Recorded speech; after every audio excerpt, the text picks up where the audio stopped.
जय माता दी।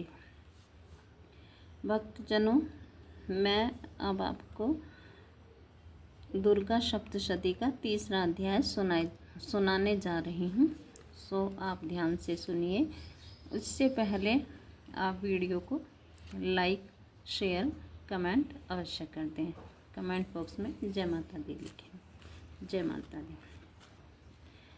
तीसरा अध्याय इस प्रकार है।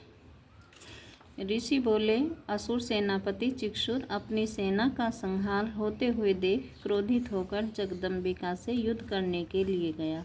वह असुर युद्ध में भगवती के ऊपर इस प्रकार बाणों की वर्षा करने लगा, मानो सुमेरु पर्वत पर मेघ जल बरसाता हो। तत्पश्चात देवी ने उसके बाणों को खेल खेल में अपने बाणों से काट दिया और उसके रथ के घोड़े तथा सारथी को भी मार गिराया। तत्काल ही उसके धनुष तथा ऊंची ध्वजा को काट कर गिरा दिया। धनुष के कटते ही उसके शरीर में बाणों से घाव कर दिया। धनुष, रथ, घोड़ा तथा सारथी के नष्ट हो जाने पर वह ढाल तलवार लेकर भगवती पर प्रहार करने को दौड़ा। उसने तीक्ष्ण धार वाली तलवार से सिंह के मस्तक पर प्रहार करके बड़े वेग से भगवती की बाईं भुजा में भी वार किया। हे राजन, वह तलवार भगवती की भुजा पर पड़ते ही टूट गई। तदंतर उसने बड़े क्रोध से लाल नेत्र करके विशाल त्रिशूल उठा लिया तथा भद्रकाली देवी की तरफ उसे फेंका। वह त्रिशूल व्योम मार्ग से गिरते हुए सूर्य के सदृश प्रकाशमान दिखाई पड़ा।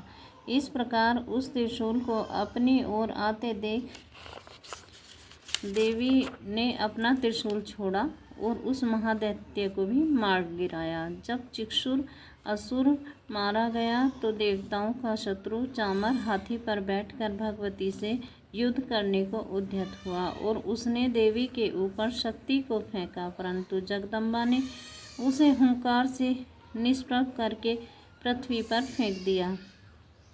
शक्ति के टूटते ही उस असुर ने क्रोधित हो अपना त्रिशूल मारा। भगवती ने उसको भी बाणों से काट दिया। तत्पश्चात भगवती का सिंह उछलकर हाथी के मस्तक पर बैठ गया और उस दैत्य के साथ बाहु युद्ध करने लगा। वे दोनों लड़ते लड़ते हाथी से नीचे पृथ्वी पर आ गिरे और अत्यंत क्रोधित होकर परस्पर लड़ने लगे। फिर सिंह ने बड़े वेग से आकाश की तरफ उछालकर चामर को थप्पड़ मारकर उसका सिर शरीर से पृथक कर दिया और देवी ने उदग्र को शिला, वृक्ष आदि से मार दिया तथा दांत और मुक्कों की मार से कराल को मार दिया। तत्पश्चात भगवती ने क्रोधित हो उद्धत दैत्य को गदा से मार दिया। भिंडीपाल से वाष्कर तथा गंधक और ताम्र से बाणों से मार गिराया। तीनों नेत्र वाली भगवती ने उग्राश्य, उग्रवीर्य और महाहनु को मार डाला। विडाल का सिर तलवार से काट दिया। दुर्धर और दुर्मुख को बाणों की मार से यमलोक पहुंचा दिया। इस भांति अपनी सेना का संहार होते देख महिषासुर भैंसे का रूप बनाकर देवी के गणों को भय दिखाने लगा। किन्हीं को थूथुन से प्रहार करके, कुछ को खुरों से, कुछ को पूंछ की फटकार से, कुछ को सींगों की टक्कर से चोट मारने लगा। किसी को तेज दौड़कर, किसी को गर्जना करके, किसी को चक्कर देकर तथा किसी किसी को श्वास की वायु से पृथ्वी पर पटकने लगा। इस तरह देवी के गणों की सेना के गिरते ही महिषासुर देवी को मारने को दौड़ा तो भगवती ने उस पर क्रोध किया। फिर वह बलवान महिषासुर भी क्रोध करता हुआ धरती को विदीर्ण करने लगा तथा ऊंचे ऊंचे पहाड़ों को सींगों से फेंकता हुआ गर्जना करने लगा। उसके वेग से दौड़ने से पृथ्वी फिरने लगी तथा पूंछ की फटकार से सागर का जल चारों तरफ फैलने लगा। सींगों की चोट से मेघों के खंड खंड हो गए तथा श्वास की वायु से उड़े हुए सैकड़ों पर्वत आकाश से नीचे गिरने लगे।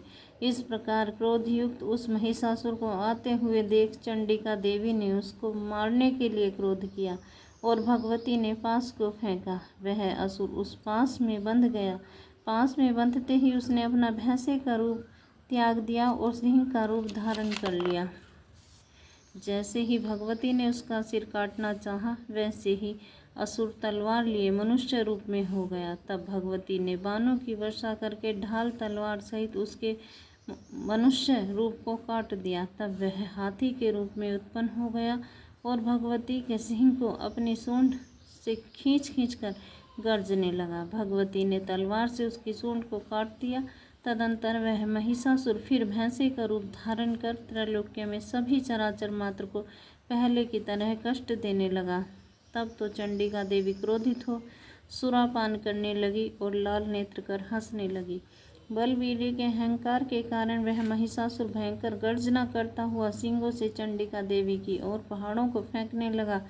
फिर देवी अपने बाणों से उन पर्वतों को चूर्ण करती हुई लड़खड़ाते वचनों से बोली। देवी ने कहा, ओ मूढ़, मैं जब तक सुरापान करती हूँ तब तक तू क्षण भर के लिए गर्ज ले, मैं तुझे अभी यहीं मारूंगी। तब यहाँ देवता गर्जना करेंगे। ऋषि बोले। देवी इतना कहकर उस महिषासुर के ऊपर चढ़ गई और अपने पांव से दबाकर उसे त्रिशूल से मारने लगी। वह असुर भी देवी के पैरों से दबा हुआ अपने मुंह की ओर से दूसरे रूप में आधा बाहर की ओर निकलने ही पाया था कि भगवती ने अपने बल पराक्रम से उसे रोक लिया।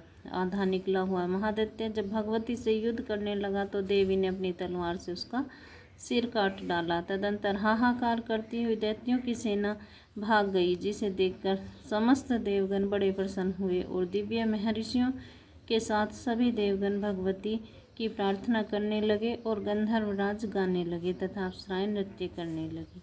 इति श्री मार्कंडेय पुराण के देवी महात्म्य में महिषासुर वध नामक 3रा अध्याय समाप्त। जय माता की। भक्तजनों, वीडियो को लाइक शेयर कमेंट अवश्य करें। जय माता दी। चैनल को सब्सक्राइब करें। धन्यवाद।